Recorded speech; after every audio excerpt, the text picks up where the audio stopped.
God as well. So हम सबसे पहले डेटा सेट को स्टार्ट करते हैं।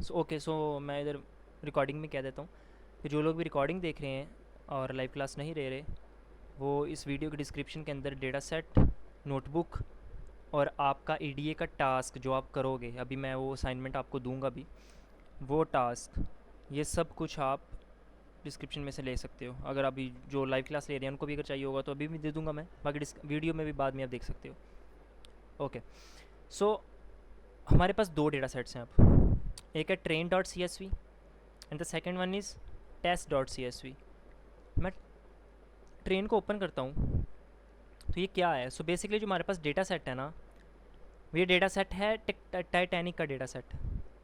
टाइटैनिक के डेटा सेट के अंदर हमारे पास ये passenger ID, survived, P class, मतलब वो किस क्लास से बिलोंग करते थे, क्लास 1 थी, 2 थी, 3 थी। देन नेम, नेम कैसे बना हुआ है कि स्टार्ट पे उनका सर नेम है, आगे उनका नेम है। उसके बाद सेक्स, एज, ये सिबलिंग्स का मतलब है कि कितने उनके साथ सिबलिंग्स लेके आए थे, वो साथ कितने लोग थे उनके साथ। ये पाँच का मतलब है कि उनके साथ उनका पेरेंट्स या उनके पेरेंट्स में से कोई उनके साथ था या नहीं था। अगर पेरेंट्स थे तो क्या एक था या दोनों थे। टिकट नंबर, फेयर, कैबिन और इम्पार्ट। इम्पार्ट का मतलब कि वो किस स्टेशन से टाइटैनिक पे आए थे। सो एस मीन्स साउथहैम्पटन्स, इधर क्यू मीन्स क्वींसलैंड है शायद, और सी का भी एक मतलब है, वो पोर्ट का मतलब है। तो ये हमारे पास टाइटैनिक का डेटा सेट है, बहुत फेमस डेटा सेट है। आप जब भी मशीन लर्निंग स्टार्ट करते हो तो आप मोस्टली टाइटैनिक के डेटा सेट से करते होते हो। अब मेरे पास दो डेटा सेट हैं यहाँ पे, तो जिन्होंने भी मशीन लर्निंग पढ़ी है ना, उनको एक चीज़ का आइडिया होगा कि मशीन लर्निंग क्या चीज़ होती है। सो हमारे पास हमेशा एक डेटा सेट नहीं होता। जब भी आपने एम एल पे, एल्गोरिथम पे या किसी भी चीज़ पे काम करना है, आपके पास एक डेटा सेट नहीं होगा। आपके पास एक डेटा सेट तो होगा जिसको आप ट्रेन सी एस वी कहोगे, जिस मॉडल, जिस डेटा सेट पे आपने ट्रेन करवाना है, और वो ऑब्वियसली बड़ा डेटा सेट होगा। और एक डेटा सेट होगा जिसके अंदर आपको जिसके डेटा के ऊपर आप उसको टेस्ट करोगे कि क्या हमारी जो आउटपुट है वो हमारी डिज़ायर्ड आउटपुट आ भी रही है उस मॉडल से, उसकी प्रिडिक्शन से, या नहीं आ रही। ठीक है, ऑब्वियसली जो टेस्ट डेटा सेट होता है वो छोटा डेटा सेट होता है, जो ट्रेन डेटा सेट होता है वो बड़ा डेटा सेट होता है। बट डेटा सेट दोनों सेम होते हैं, दोनों की। अब इसके अंदर क्या है, बस टेस्ट डेटा सेट के अंदर पता क्या चीज़ होगी, हम फॉर एग्जांपल ये एक मॉडल बना रहे हैं कि जो ये प्रिडिक्ट करे कि हम उसको ये सारे करैक्टरिस्टिक्स दें तो वो हमें ये बता दे कि क्या ये बंदा सर्वाइव करेगा या नहीं करेगा। तो हमारी आउटपुट क्या है, ये सर्वाइव वाला कॉलम, कि क्या ये सर्वाइव 0 आएगा मतलब मर गया, या 1 आएगा मतलब बच गया। तो अभी हमारे पास ट्रेन सी एस वी के अंदर तो सर्वाइव का ना ऑप्शन आ रहा है ना, कॉलम आ रहा है। पर जैसे मैं test C S V open करूँगा, इसमें देखो सर्वाइव का ऑप्शन नहीं है। पैसेंजर आईडी है, पी क्लास है, नेम है, इसके अंदर भी पैसेंजर आईडी या पी क्लास है, नेम है, बट दरमियान में एक सर्वाइव का कॉलम है, फीचर है, टेस्ट में नहीं है। सो ये आपका टेस्ट डेटा सेट होता है जिसके अंदर आपने वो चीज़ करनी होती है। और खैर, वो टेस्ट डेटा सेट आप देखो छोटा डेटा सेट है, और आपके पास जो ट्रेन डेटा सेट है वो आपके पास बहुत बड़ा डेटा सेट है। तो ये तो हमारा हो गया, हमने डेटा सेट्स को देख लिया। अब हम आते हैं ईडीए के पार्ट पे। सो व्हाट्स ईडीए, हमने देखा था उस दिन भी। So EDA means exploratory data analysis. ठीक है, एक्सप्लोरेटरी डेटा एनालिसिस। अब एक्सप्लोरेटरी डेटा एनालिसिस क्या होता है, हमने उस दिन बात की कि अब एक्सप्लोर करते हो और उसके अंदर से आप फीचर्स को, फीचर इंजीनियरिंग बेसिकली करते हो, आउटलाइट्स को रिमूव करते हो और वहाँ से अपना कंक्लूजन्स निकालते हो, चीज़ को लेके जाते हो। अब हमने एक टाइटैनिक के डेटा सेट के ऊपर, लेट से मैं कहता हूँ अब हम फीचर इंजीनियरिंग करते हैं, ठीक हो गया। अब टाइटैनिक के डेटा सेट पे जब हम फीचर इंजीनियरिंग करेंगे तो वो होगी किस तरह। हमने कह दिया इंपोर्ट पांडास पीडी कर लिया, नंपाई कर लिया, ये काम तो हमारा हो गया। ऑब्वियसली हम मेनली 4 लाइब्रेरीज़ को ही काम करते हैं, सीबॉर्न और मैटप्लॉटलिब हमारे चार्ट्स के लिए। अब हम आ जाते हैं अपने दूसरे मेन पार्ट पे कि हमारा डेटा सेट कौन सा है, ट्रेन सी एस वी। हमने उसको इंपोर्ट करवा लिया तो हमारा डी एफ के अंदर वो आ गया। मैं यहाँ पे डी एफ हेड करता हूँ, अगर लाइक से उसको सिर्फ चेक कर रहा हूँ। ये हमें पता है कि हमने जब भी अपने डेटा को लेके आना है, सबसे पहले हमने उसको देखना, ओवरव्यू लेना है कि वो डेटा सेट के अंदर है क्या। तो हम टेल कर सकते हैं, डी एफ हेड कर सकते हैं। ठीक है, मैं डी एफ टेल भी करता तो वो मेरी चीज़ आ जानी थी। तो मैं ये डी एफ टेल किया तो मुझे लास्ट में दिखा देगा, डी एफ सैम्पल करूँगा तो मुझे ऊपर से दिखा देगा। अच्छा, मुझे नज़र आ गया कि यार ये मेरा ये डेटा सेट है, इस तरह का बना हुआ है, हर चीज़ है। टोटल रोज़ कितनी है इसके अंदर डी एफ हेड के अंदर और डी एफ टेल के अंदर कि अगर मैं इसको शेप करूँ, डी एफ डॉट शेप करता हूँ मैं, तो मुझे ये आ गया डी एफ डॉट शेप। तो टोटल कितनी है इसके अंदर 891 और 12 कॉलम्स हैं और 891 टोटल रोज़ हैं। ठीक है, तो हमें ये चीज़ क्लियर हो गई कि हमारे पास ये डेटा सेट आ गया। अब सबसे पहले the question, the most important question, why do EDA? हम ईडीए क्यों करें? ईडीए की ज़रूरत क्या है? डेटा प्री प्रोसेसिंग की उस सारी की ज़रूरत क्या है? The first and the most important I would say point is in my perspective model building. अगर आपको मैं कहता हूँ वही चीज़ जो पहले मैं एग्जांपल दे रहा था कि चेक करो सर्वाइव किसने किया किसने नहीं किया, तो आपको एक मॉडल बिल्ड करना है। उस मॉडल के लिए आपको आइडिया होना चाहिए कि मेरे मॉडल के अंदर क्या क्या चीज़ें आएंगी और क्या क्या नहीं आएगा। ठीक है, मेरा मॉडल किस तरह बिहेव करेगा, मेरे मॉडल के अंदर क्या क्या इम्पोर्टेंट फीचर्स हैं, ये सारी आपकी मॉडल बिल्डिंग में चीज़ आ गई। उसके बाद आपके पास एनालिसिस एंड रिपोर्टिंग, कि आपने लेट से अगर मॉडल नहीं बनाना, कोई आपको बंदा वैसे कहता है कि मुझे बताओ यार कितने मेल्स मरे थे, कितने फीमेल्स मरी थी, कितने मेल्स वो मरे थे जो क्लास ए के अंदर थे, कितने मेल्स वो मरे थे जिनका टिकट इतनी की थी, ये प्राइस थी और इनकी ये एज थी, सो फर्दर ऑन। इस तरह अगर कोई भी मुझसे इस तरह के ट्रेंड्स मांगता है तो मैं उसको एनालिसिस करके बड़ी इजीली दे सकता हूँ। उसके बाद वैलिडेट अजम्पशंस। सो वैलिडेट अजम्पशंस का मतलब क्या है? वैलिडेट अजम्पशंस का मतलब ये है कि अगर फॉर एग्जांपल मैं आपको कहता हूँ कि यार तुम्हें पता है कि टाइटैनिक के अंदर ना जो बच्चे थे और औरतें थी उन्हें नहीं मारा गया था, उन्हें बहुत कम मरे थे, उनको बचा लिया गया था। तो ये चीज़ कैसे वैलिडेट हो सकती है? So it might be my complete my assumption, my own assumption के यार मैं ऐसे कह रहा हूँ। सो अगर हम उस चीज़ को प्रूव करना चाहते हैं तो हम उसको क्या करेंगे? सो हम एनालाइज करेंगे उसको, इनसाइट्स गैदर करेंगे, एक्सट्रैक्ट करेंगे डेटा सेट के अंदर से। तो इस सारी चीज़ को आप कहते हो वैलिडेट अजम्पशंस। उसके बाद हैंडलिंग मिसिंग वैल्यूज़ के, अगर कोई मिसिंग वैल्यू है उसको हैंडल करो, हर चीज़ करो, वो हमें पता ही है। Feature engineering. So feature engineering का पार्ट क्या है? मैंने पहले आपको बता दिया था कि feature is nothing but a column. जो भी पांडास के अंदर आप कॉलम पढ़ रहे होते हो, सो बेसिकली एक कॉलम को हम फीचर कहते हैं। तो फीचर इंजीनियरिंग का मतलब ये है कि आप कौन कौन सा कॉलम आपको लगता है कि वो मुझे हेल्प करेगा मेरे डेटा सेट के अंदर। बाकी कॉलम आप 12 के 12 कॉलम्स, ज़रूरी नहीं है कि आपको 12 के 12 कॉलम्स ही चाहिए हों अपना डेटा बनाने के लिए, अपना मॉडल बनाने के लिए।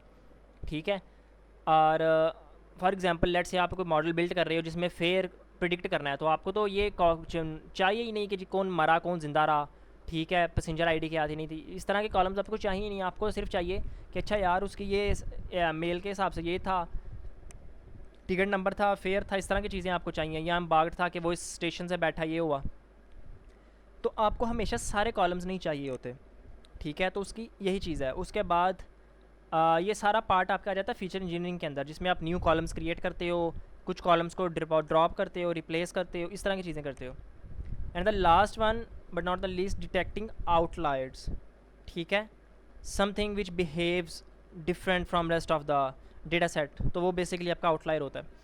तो हम आज के पूरे प्रोसेस के अंदर चीज़ देखेंगे। खैर, तो इस वजह से हम अपना जो है ना ईडीए का प्रोसेस कर रहे होते हैं। अब ईडीए का प्रोसेस हम इन चीज़ों की वजह से करते तो हैं। अब remember it's a iterative process, ये चीज़ हमेशा याद रखना कि हम कोई भी चीज़ कर रहे हैं वो ये नहीं है कि आपने एक दफ़ा कर लिया तो दोबारा आप उस पर जाओगे नहीं। आइट्रेशन चलती रहेगी, कभी ऊपर जा कभी नीचे जा, इस तरह कर कर।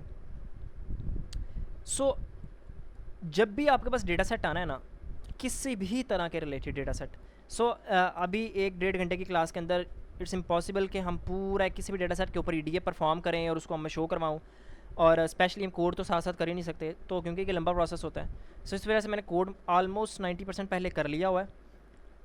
मैं आपको एक अप्रोच दूंगा और उसके बाद मैं आपको ये नोटबुक दूंगा और उसके साथ एक टास्क दूंगा, ताकि आपको आइडिया हो कि हमने इसी स्टेप्स को फॉलो करते हुए इस टेम्पलेट के थ्रू हमने अपना काम करना है, ना कि हमने कोड कॉपी पेस्ट करना है। तो ये टेम्पलेट बेसिकली आपको हेल्प करेगी हमेशा, कोई भी डेटा सेट हो। जब आपके पास डेटा सेट आना है ना, सबसे पहले आपने क्या करना है? सबसे पहले आपने उसके कॉलम्स को अलग अलग कर लेना है, डिस्ट्रीब्यूट कर लेना है। कैसे? किसी भी डेटा सेट के अंदर कुछ कॉलम्स ऐसे होंगे। हमने पहले पढ़ा कि there are 2 type of data, one is numerical data and the second one is categorical data. तो सबसे पहले हमने ये देख लेना है कि कौन से न्यूमेरिकल डेटाज हैं, न्यूमेरिकल कॉलम्स हैं, हमने उनको साइड पे कर लेना है। साइड पे राइट डाउन कर लो, कुछ भी कमेंट लिख लो, कुछ भी कर लो। सो हमें पता चल जाएगा कि न्यूमेरिकल डेटा कौन सा। सो हमारे पास यहाँ पे 3 न्यूमेरिकल डेटाज हैं, एज, फेयर, पैसेंजर आईडी। आप अगर देखो तो पैसेंजर आईडी भी आपके पास न्यूमेरिक है, फेयर भी आपके पास न्यूमेरिक है, और क्या उसको कहते हैं, एज भी आपके पास न्यूमेरिक है। ठीक है, उसके बाद कैटेगोरिकल डेटा। कैटेगोरिकल डेटा क्या है? कैटेगोरिकल डेटा आपके पास आ जाता है सर्वाइव्ड, 2 कैटेगरीज है ना, मरा या नहीं मरा। पी क्लास 3 कैटेगरीज हैं, A category, A1 category, 2 category, 3 category. Sex 2 categories हैं, मेल और फीमेल। ये सिप्स और ये पार्च, ये भी कैटेगरीज हैं कि एक कैटेगरी है कि जिसमें सब एक लोग ले गए अपने, दूसरी कैटेगरी जिसमें से 2 ले गए, 3 लेके गए, तो ये भी कैटेगरीज हैं। इम्बार्ट के अंदर भी 3 कैटेगरीज हैं कि किस पोर्ट से वो बैठा। तो आपके पास ये कैटेगोरिकल के सारे कॉलम्स आ गए। उसके बाद सबसे एक जो क्रिटिकल सी चीज़ होती है ना, वो होती है आपके पास कुछ कॉलम्स इस तरह के होंगे जो मिक्स्ड होंगे, ना आप किसी न्यूमेरिकल में फॉल इतनी जल्दी कर रहे होंगे, ना वो लाइक क्लियरली कैटेगोरिकल में फॉल कर रहे होंगे। तो आप उनको साइड पे पहले लिख देते हो, जिस जैसे हमारे पास यहाँ पे नेम है और उसके बाद ये टिकट है और कैबिन है। ठीक है, तो आप हमारे पास नेम, टिकट और कैबिन है, तो ये हम कैटेगरी में फॉल कर रहे हैं कि ये ना कैटेगोरिकल है कि और ना ही ये न्यूमेरिक है। ओके, सो अब हमारे पास कॉलम्स की टाइप्स तो आ गई कि कॉलम्स की टाइप किस तरह की हैं, क्या हो रहा है। अब उसके बाद हमने जो चीज़ लिख ली कॉलम, उसके बाद हम क्या करते हैं, हमेशा आपने क्या करना है, सबसे पहले आपने यूनिवेरिएट एनालिसिस करना है किसी भी कॉलम के ऊपर। सब हर एक कॉलम के ऊपर सबसे पहले आपने हर एक कॉलम का यूनिवेरिएट एनालिसिस करना है। यूनिवेरिएट का मतलब single variable, single column, single feature, कोई भी नाम आप दे सकते हो। आपने सिंगल कॉलम, सिंगल फीचर का एनालिसिस करना है। ठीक है, ये मैंने बड़ा डिटेल से यहाँ पे लिखा हुआ है कि वो किस तरह आप कर सकते हो। सो single univariate analysis focuses on analysing each feature in the data set independently. तो जो यूनिवेरिएट एनालिसिस होता है वो फोकस किस चीज़ पे करता है कि आप एनालाइज करो हर एक कॉलम को, मीन्स हर एक फीचर को डेटा सेट के अंदर इंडिपेंडेंटली। उससे आपको फ़ायदा क्या होता है? सो बेसिकली आप 2 तरह से उस चीज़ को कर सकते हो। First one is distribution analysis. So distribution of each feature is examined to identify its shape, central tendency and dispersion. So central tendency या डिस्पर्शन, ये जो स्टैट्स के थोड़े टॉपिक है मैं आपको बता देता हूँ कि आप 2 चीज़ें निकालते हो। डिस्ट्रीब्यूशन एनालिसिस का क्या मतलब होता है कि हर एक फीचर के अंदर उसकी शेप क्या है, ठीक है, मतलब उसके अंदर कितने रोज़ हैं और क्या चीज़ है। और सेंट्रल टेंडेंसी के उसका मीन, मॉड, मीडियन वगैरह ये क्या चीज़ें हैं, मैक्स मिन क्या है, और डिस्पर्शन उसका क्या उसको कहते हैं, उसकी रेंज क्या है, बेसिकली वो कितना फैला हुआ है। ठीक है, सो ये हम डिस्ट्रीब्यूशन एनालिसिस में देख रहे होते हैं।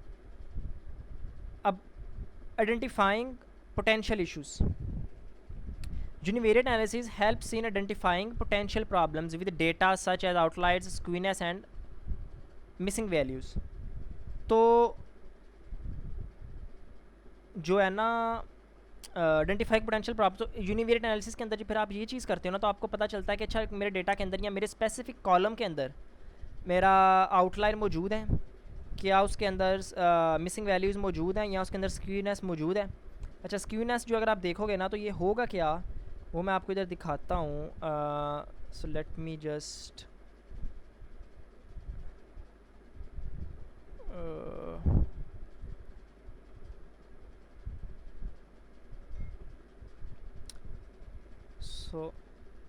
आपको चलो ये चीज़ तो पता चल गया होगा कि जो इसके अंदर क्या होता है, आउटलायर्स क्या हैं वो मैंने आपको बता दिया हुआ पहले भी, मिसिंग वैल्यूज़ क्या हैं। स्क्यूनेस का पता है किसी को? स्क्यूनेस का आई नहीं आइडिया, एनीवन? यस और नो लिखो, अगर पता तो यस, नहीं पता तो नो लिखो।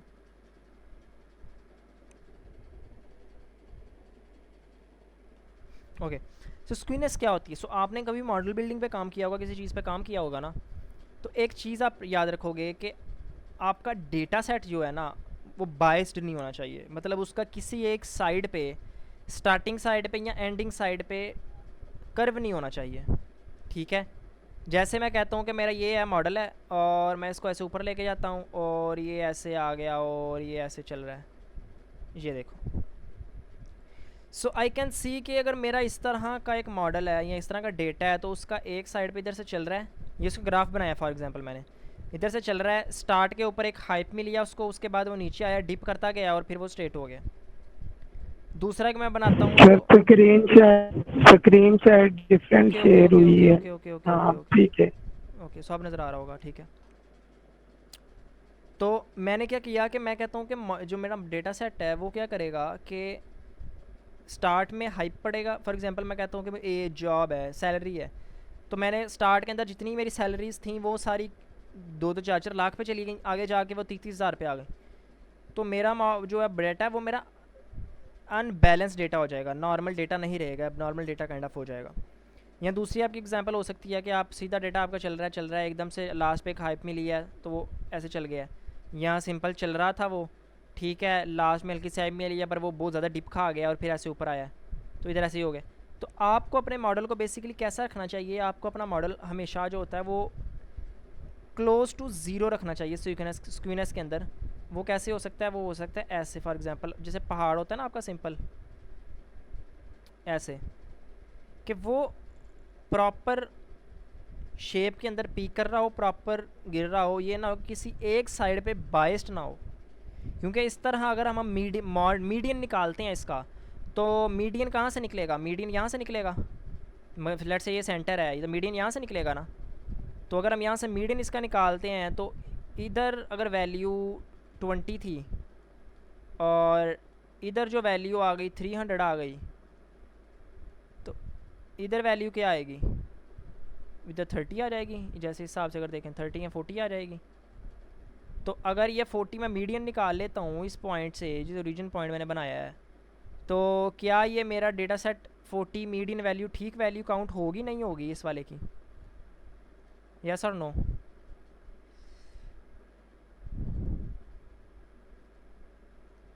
एग्जैक्टली तो मुझे क्या चाहिए, मुझे ऐसा डेटा सेट चाहिए जो नॉर्मल हो और वो मुझे एक्चुअल वैल्यू परफॉर्म करके दे। ओके, सो ग्रेजुअल इंक्रीज या डिक्रीज भी नहीं होना चाहिए। So what do you mean gradual increase and decrease? ये वैल्यूज़ आगे पीछे नहीं जानी चाहिए।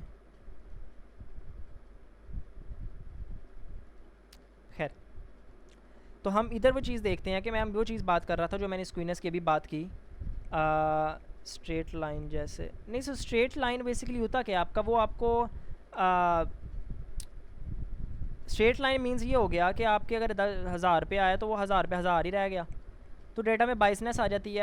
आपके डेटा में हमेशा डाइवर्सिफिकेशन होनी चाहिए, आपका डेटा डाइवर्स होना चाहिए।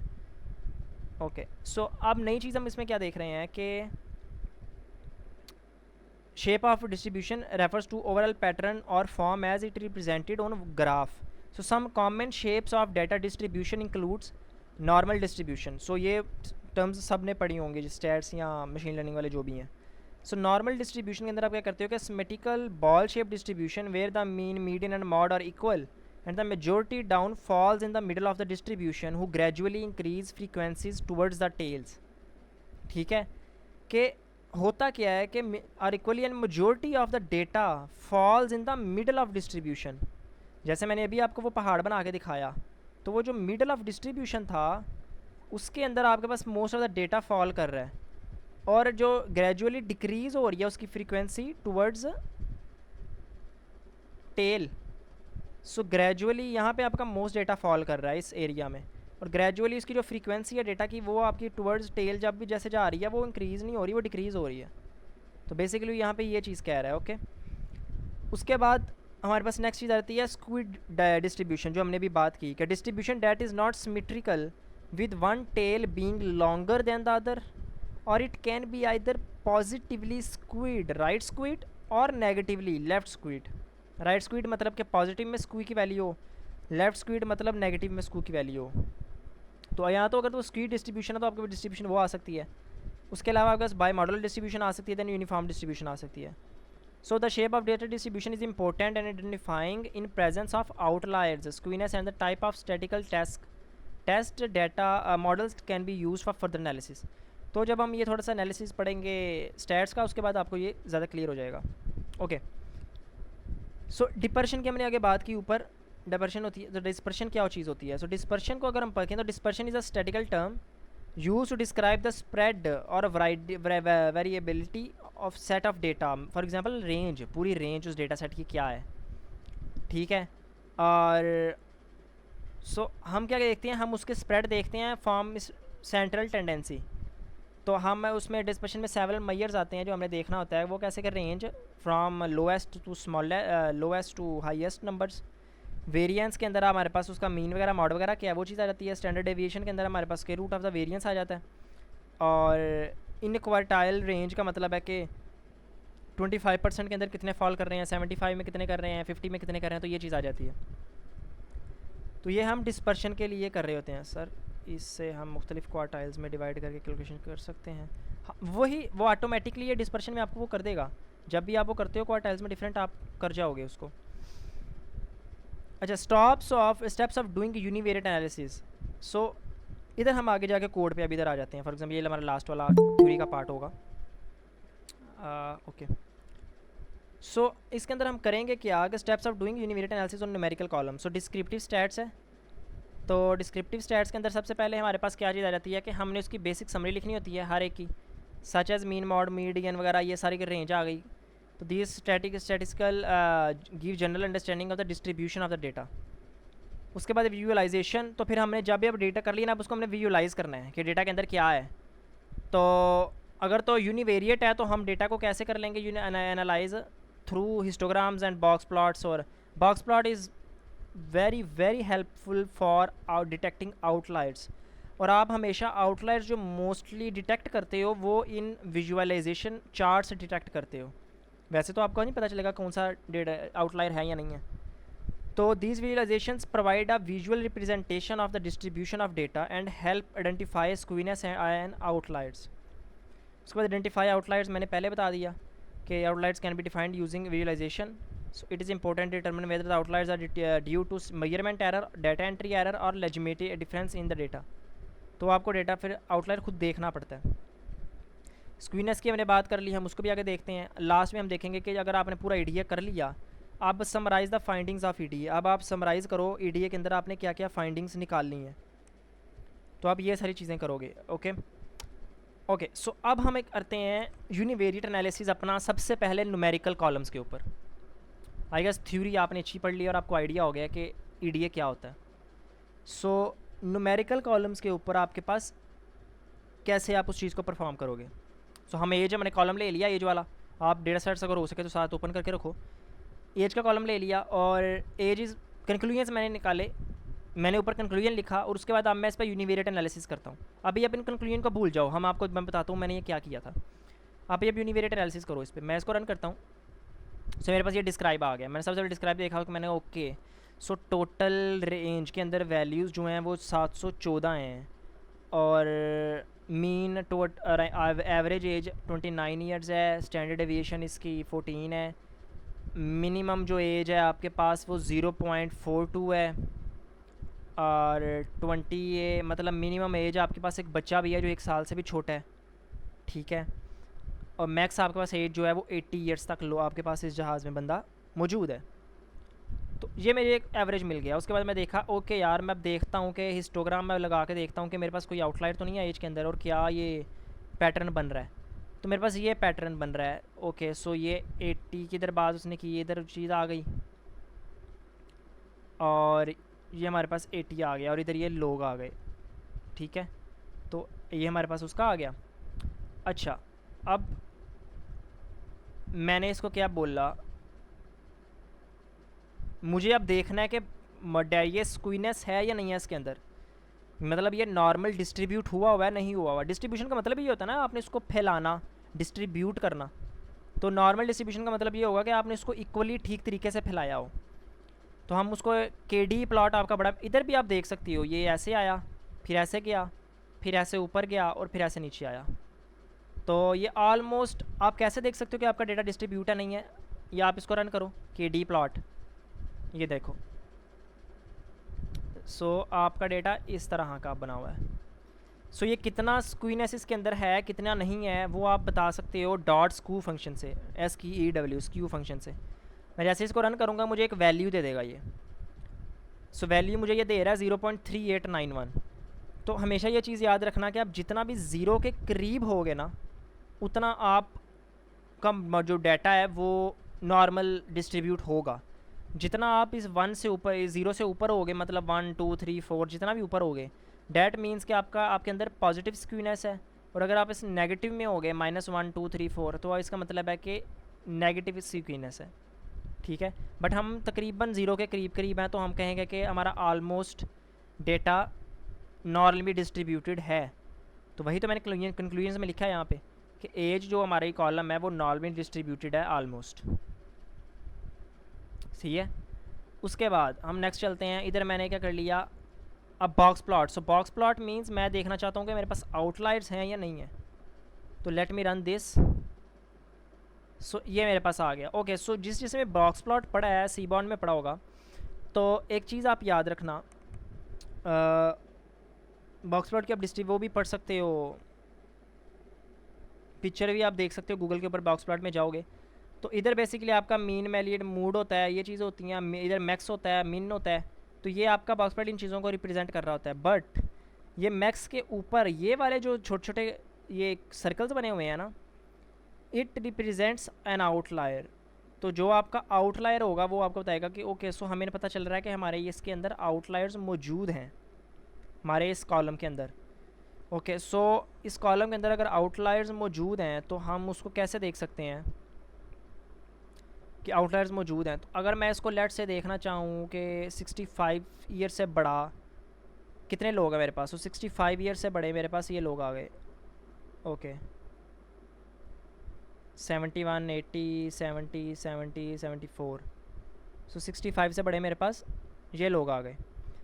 अब मुझे इधर पता चल गया आउटलायर्स है, मैंने कंक्लूजन लिख दिया कि आई हैव सम आउटलायर्स, मैंने ऊपर कंक्लूजन लिख दिया। अब मैं देखना चाहता हूँ मिसिंग वैल्यूज़ हैं या नहीं है, तो वो मैं देखना लेता हूँ। ओके, सो मुझे इधर क्या पता चल गया, कितने % मेरे डेटा के अंदर मिसिंग वैल्यूज़ हैं। अगर मैं इसको अभी ख़त्म करता हूँ और इसको मैं रन करता हूँ, तो मेरे पास टोटल कितने बता रहा है, 177 मिसिंग वैल्यूज़ हैं। टोटल कितने थे, 700 और कुछ में से। तो जब मैं इसको दोबारा इधर कॉपी कर दूँगा, तो इसको अब मैं करता हूँ, मुझे परसेंटेज में पता चलना चाहिए तो कितने होंगे। तो परसेंटेज में करूँगा तो ये चीज़ आ जाएगी 0.19। आप इसको मल्टीप्लाई 100 करोगे तो वो आपको 19 आ जाएगा। तो डेट मीन्स कि अराउंड 20% हमारे पास मिसिंग वैल्यूज़ अवेलेबल हैं। तो ये चीज़ मैंने लिख ली, मिसिंग वैल्यूज़ अवेलेबल हैं 20% हमारे पास। तो this is how you do univariate analysis on any column. So ये तो मैंने एज वाले कॉलम पे किया। अब मैं करता हूँ फेयर वाले कॉलम के ऊपर। सो फेयर वाले कॉलम के ऊपर मैंने क्या कहा कि data is highly positively skewed. Fare column actually contains the group fare, not the individual fare. This might be issue, we need to create new column called individual fare fare. तो वो चीज़ क्या हो रही है, अब हम सबसे पहले डिस्क्राइब देखेंगे ऑब्वियसली, ये डेटा हमारा किस तरह का फॉल किस तरह का कर रहा है। उसके बाद हम देख लेंगे हिस्टोग्राम बना के कि क्या उसकी वो प्रोसेस बन रहा है। तो ये आ रहा है। ओके, सो हमें यहाँ पे भी नज़र आ रहा है कि ये डेटा स्टार्ट के ऊपर तो बहुत ज़्यादा आगे गिर रहा है और बहुत गंदा गिर रहा है। वो आपको यहाँ से ही पता चल जाएगा, ये लो। तो this data is not actually normally distributed, क्योंकि इसका सारा जोर स्टार्ट के ऊपर है, आगे तो है ही नहीं है। ठीक है, तो उसके बाद हम क्या करेंगे कि मैं इसको स्क्यू कर दूंगा। तो अगर स्क्यू करूँगा मुझे एक वैल्यू मिलेगी। तो ये मुझे मिल गई वैल्यू 4.7873165।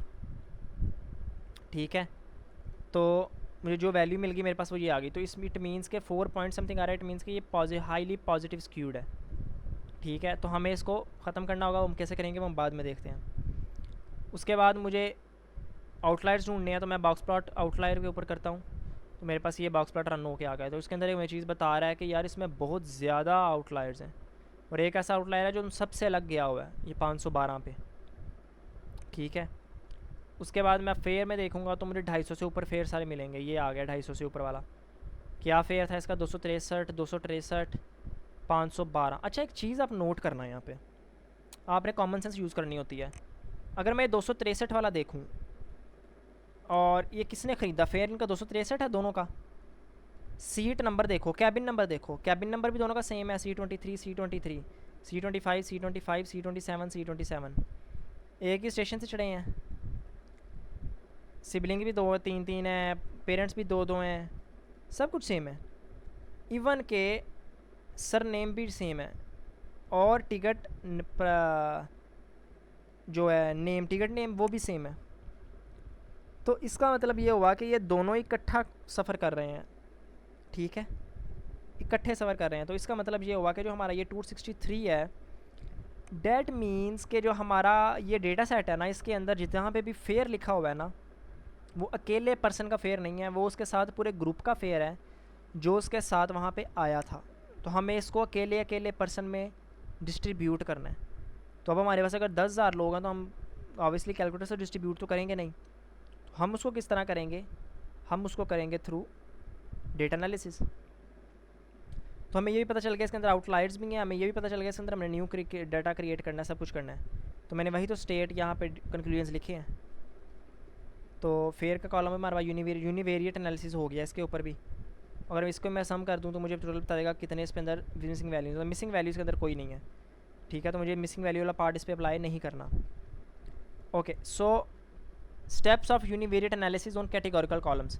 तो हमने अभी तो जो किया था वो हमारा यूनिवेरिएट एनालिसिस तो था, बट वो हमारा यूनिवेरिएट एनालिसिस किसके ऊपर था, वो था सिंगल न्यूमेरिकल कॉलम के ऊपर। बट लेट्स से हम कहते हैं हमें कैटेगोरिकल कॉलम के ऊपर करना है। तो कैटेगोरिकल कॉलम पे हम यूनिवेरिएट एनालिसिस कैसे करेंगे, सिंपल है, सबसे पहले डिस्क्रिप्टिव स्टैट्स, देन विजुअलाइज करो, देन मिसिंग वैल्यूज़ ढूंढो और कंक्लूजन लिख दो। और मैंने यहाँ पे क्या किया, मैं एक न्यू क्रिएट करूँगा कंक्लूजन के, part and siblings can be merge to form a new column family size, और उसके बाद create a new column is alone. अब मैं बागड़ कर रहा हूँ कि मेरे पास किस स्टेशन के अंदर से कौन सा बंदा बैठा। तो मुझे पता चल रहा है कि जो एस स्टेशन था साउथहैम्पटन का, वहाँ से अराउंड 624 लोग बैठे, 1444 लोग बैठे। सी स्टेशन जो था उस वहाँ से 168 स्टेशन बैठे, पेशेंट बैठे। और 6 जो क्यू था क्वींसलैंड, उसके अंदर से 177 सिर्फ 77 कस्टमर्स जो हैं वो बोर्ड ऑन हुए। उसके बाद मैं क्या करता हूँ, वैल्यू काउंट्स करके बार प्लॉट चार्ट करता हूँ। बार प्लॉट के अंदर मुझे बता देगा कि क्या बार रहा तीनों का।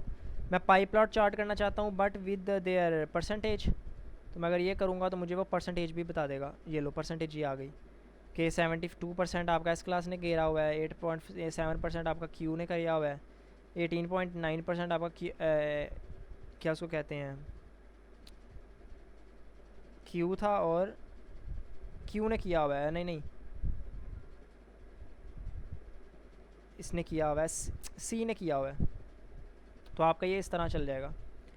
ओके, सो हम अगर इसको सम करना चाहें डेटा सेक्स वालों को तो इसके अंदर मिसिंग वैल्यूज़ मिल जाएंगे। तो कोई मिसिंग वैल्यू नहीं है इसके अंदर। तो ये हमारा univariate analysis on a categorical column perform हो गया, ठीक है।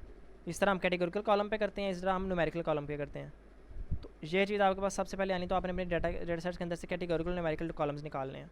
Okay, so now come to the second part, जिसके अंदर हमने यूनिवेरिएट एनालिसिस तो कर लिया। अब हम करते हैं बाईवेरिएट एनालिसिस। तो बाईवेरिएट एनालिसिस क्या होता है, ठीक है। बाईवेरिएट एनालिसिस का मैं आपको बताता हूँ। एनीवन जो मुझे अभी तक बताया कि बाईवेरिएट एनालिसिस क्या होता है, यहाँ अभी तक सारा क्लियर है, अभी तक समझ आई है? Any question till now?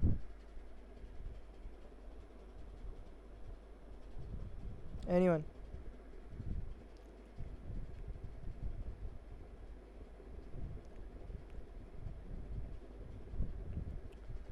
Okay, so ठीक है, क्लियर समझ आ रही है। हम करते हैं बाईवेरिएट एनालिसिस। बाईवेरिएट एनालिसिस मतलब कि दो कॉलम्स के ऊपर एनालिसिस करना है, आपने कंपेरिजन करना है, फीचर्स उनके आपस में कंपेयर करनी है, चीज़ें करनी है।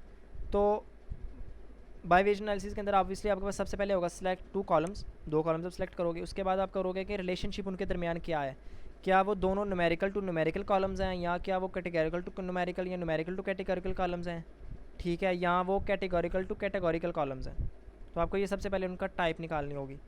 अगर न्यूमेरिकल टू न्यूमेरिकल कॉलम्स हैं तो उसके अंदर आपको plot graphs, scatter plot, 2D histogram और KD प्लॉट्स बड़े काम आएंगे जो हम बनाते आ रहे हैं, और कोरिलेशन कोफिशिएंट आपने चेक करना होगा। उसके बाद न्यूमेरिकल कैटेगोरिकल कॉलम के अंदर आपको विजुअलाइज़ करना होगा, कंपेयर करना होगा खुद ही डेटा न्यूमेरिकल के ऊपर across different categories of the categorical data. उसके बाद कैटेगोरिकल टू कैटेगरी के अंदर आपको क्या कहते हैं कि यू कैन क्रिएट क्रॉस टेबुलेशंस और contingency tables that show the heat map of values in one categorical follow grouped the values in the other grammatical column. उसके बाद आ गया हमारे पास you can use plots like heat maps और bar plots, उसके अलावा ट्री मैप्स वगैरह, ये सारी चीज़ें आप यूज़ कर सकते हो। सो अगर मैं इधर डी एफ ओपन करूँ, मेरे पास डी एफ आएगा।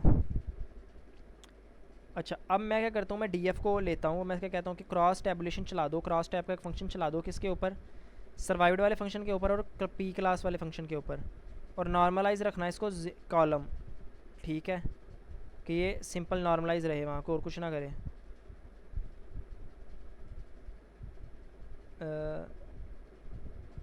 ओके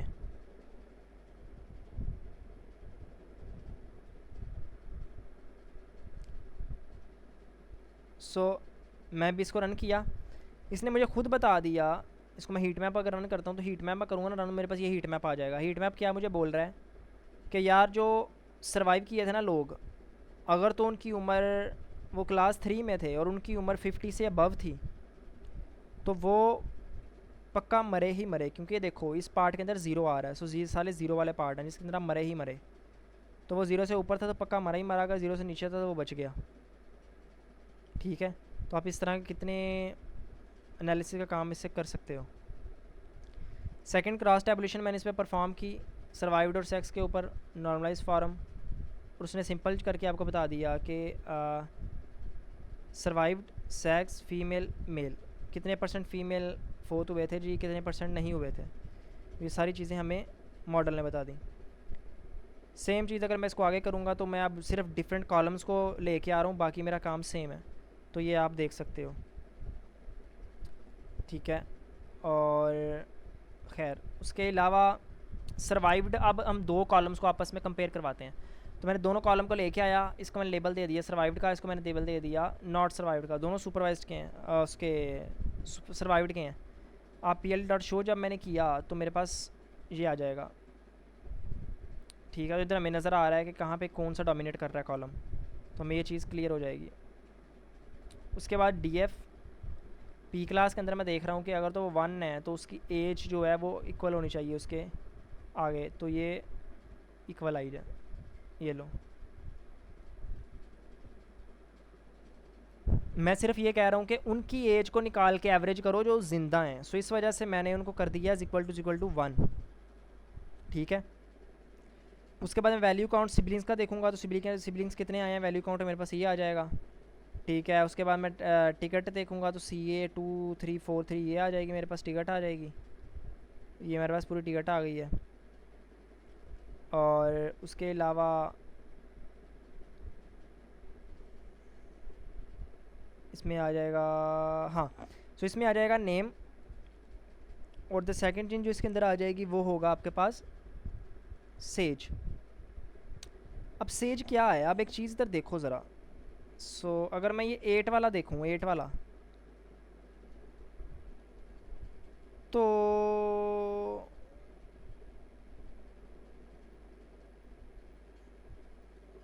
ओके,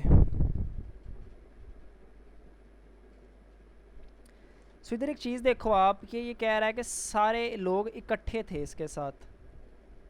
ठीक है, एक ही सीट है ना दोनों की, और एक ही ये 2069 एक ही कॉलम आ रहा है, तो 1 2 3 4 5 6 7 8, कह रहा है 8 लोग इसके साथ थे और इनके इसके पेरेंट्स इसके साथ है, तो 2 वो हो गए, 8 ये हो गए, 10, और एक ये 11। सो 11 लोगों का डेटा होना चाहिए था यहाँ पे सिर्फ 10 का डेटा है, क्यों? यहाँ पे 11 लोगों का डेटा होना चाहिए था ना डेटा सेट के अंदर, यहाँ पे 10 का डेटा है। देखो सारे एक ही फैमिली से हैं, says says says says says, उसको मैं देखूंगा तो मुझे यहाँ पे वो पूरा आ भी जाएगा। सो सेज वाले जितने भी थे, ये सेगैस्कर आ गया बीच में, बट ये है नहीं। इसका आंसर मेरे पास है, इसका आंसर है हमारे पास test.csv में। तो अगर मैं इसको रन करूँ ना test.csv को, तो test.csv को जैसे ही मैं ओपन करूँगा तो आप एक चीज़ देखना कि ये सारे कॉलम्स हमारे अंदर पड़े हुए हैं, और ये हमारी नसीतें जी हैं, और ये बड़े नसीतें हमारी बड़ी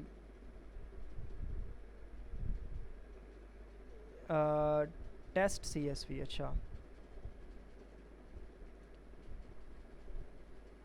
सो रन हो जाए इधर से, okay, so content test dot CSV आ गया। अब मैं इसको रन करता हूँ इधर df1। एक चीज़ आप इधर देखना बस, जैसे मैंने इसको रन किया मेरे पास ये टेस्ट CSV आ गया। अच्छा, अब इसके अंदर अगर मैं ये देखना चाहूँ ना कि मेरे पास क्या सेज है, तो मैं क्या करूँगा, कॉपी और पेस्ट एंड df1 और ये मैं रन करता देखना। सो मेरे पास ये देखो, सो सेज की टोटल जो इस कंपनी वाले थे ये 8 वाले थे, ये 2 नहीं मिल रहे थे ना हमें, तो 2 हमें यहाँ पे मिल गए हैं। देखो ये सेज है 8 वाला और ये सेज है 8 वाला, सेम टिकट थी इनकी, टिकट प्राइस थी 69, तो ये चीज़ हमें इधर मिल गई। सही है, तो आप इसको इस तरह कर सकते हो। बाकी हम इसको क्या करते हैं, मैं नए इसको कंकैटिनेट करके दोनों को एक ही डेटा फ्रेम बना देता हूँ, दोनों डेटा सेट्स को। तो अब मेरे पास एक डेटा सेट बन गया। अब उसके अंदर मैं टिकट ढूंढूंगा तो मेरे पास 10 के 10 लोग आएंगे, ये देखना सेम टिकट वाला। अब से गॉडविन वाली ये चीज़ आ गई, इनकी टिकट ये थी, तो ये कितने लोग आए थे, 7। ये लोग आए थे सिबलिंग्स 5 और 2, तो 7 ये लोग हो गए थे। तो एक कॉलम 2 3 4 5 6 7 लोग ये हो गए, उनकी सेम प्राइस थी और हर चीज़ थी। ठीक है, तो आप इसको इस तरह भी कर सकते हो। खैर, अब उसके बाद हमने क्या कहा था कि इंडिविजुअल फेयर निकालना है, क्योंकि यहाँ पे देखो यहाँ पे एक चीज़ बनी हुई थी कि ये सारों का फेयर है, ये 7 के 7 का फेयर है, अकेले बंदे का फेयर नहीं है। तो अब इंडिविजुअल फेयर निकालना है, तो वो हम चीज़ करेंगे इधर। इंडिविजुअल फेयर इधर आ गया। अब मैं इंडिविजुअल फेयर का बॉक्स प्लॉट बनाता हूँ, ये देखने के लिए कि मेरे पास कोई अभी भी है या नहीं है। तो ओके, सो अभी तक ये आउटलायर हमारे पास इधर का अवेलेबल है, तो इसका मतलब है कि किसी ने, अकेले बंदे ने वाकई 12 तकरीबन 500 से ज़्यादा पे किया, अकेले बंदे ने। तो ये आप देखना कि क्या ये वाकई ऐसा है या नहीं है। प्राइस वाले पे वाला जो कॉलम है ना इधर, प्राइस फेयर वाला कॉलम, इसके अंदर 512 ऐड इक्वल टू करके देखना कि क्या वो अकेला पर्सन है या कोई और भी है। तो अब मैं इसको डिस्क्राइब करूँगा इंडिविजुअल फेयर और फेयर को, तो मेरे पास ये आ जाएगा। ओके, सो देखो ना, मैक्स अभी भी इसके अंदर 512 ही आ रहा है, और टोटल काउंट कितना आ गया, ये आ गया, और ये हमारे पास एवरेज आ गया। और किसी ने फ्री भी सफ़र किया है 0, देखो ना ये फ्री भी, तो ये आ गया। उसके बाद मैं इसको डेटा फेयर करूँगा, तो इसको अगर मैं रन करता हूँ तो मेरे पास ये चीज़ आ जाएगी, हर एक की वैल्यू क्या है वो मेरे पास वो आ जाएगी फेयर के अंदर। ठीक है, अब मैं DF में करूँगा ना, तो अब आप देखना कि मेरे पास एक फेयर कॉलम बन गया होगा। सो ये देखो लास्ट में बन गया इंडिविजुअल फेयर का कॉलम। तो I can drop this fair now, so आप इसको ड्रॉप कर सकते हो डॉट ड्रॉप फंक्शन के साथ। ठीक है, उसके बाद आपने देखना है कि अच्छा फैमिली टाइप कि अगर तो आपने ये सिबलिंग्स वाला और ये पेरेंट्स वाला कॉलम हटाना है, और उसकी जगह आप कह रहे हो कि अगर तो एक बंदा है तो ये अलोन बंदा है, अकेला आया है, 2 से 4 लोग हैं तो स्मॉल फैमिली है, 5 से ज़्यादा हैं तो लार्ज फैमिली है। तो मैंने इसको जैसे ही रन किया तो मेरा फंक्शन चल गया। फंक्शन सिंपल बनाया मैंने, इफ़ लगा के, if is equal to 1 return alone, if num 1 and sum num 5 से छोटा है तो वो स्मॉल, और उसके बाद नहीं तो लार्ज। अब मैं इधर उसको अप्लाई कर देता हूँ सेम फंक्शन को, तो मेरे पास ये चीज़ आ जाएगी, और ट्रांसफ़र फैमिली साइज़। ओके, सो ये भी रन करना था। ओके, सो अब मैं इसको करूँगा तो मेरे पास ये चीज़ आ जाएगी। अब एक लास्ट पे देखना कि एक नया कॉलम बन जाएगा जिसका नाम होगा फैमिली टाइप इंडिविजुअल फेयर के साथ। सो ये देखो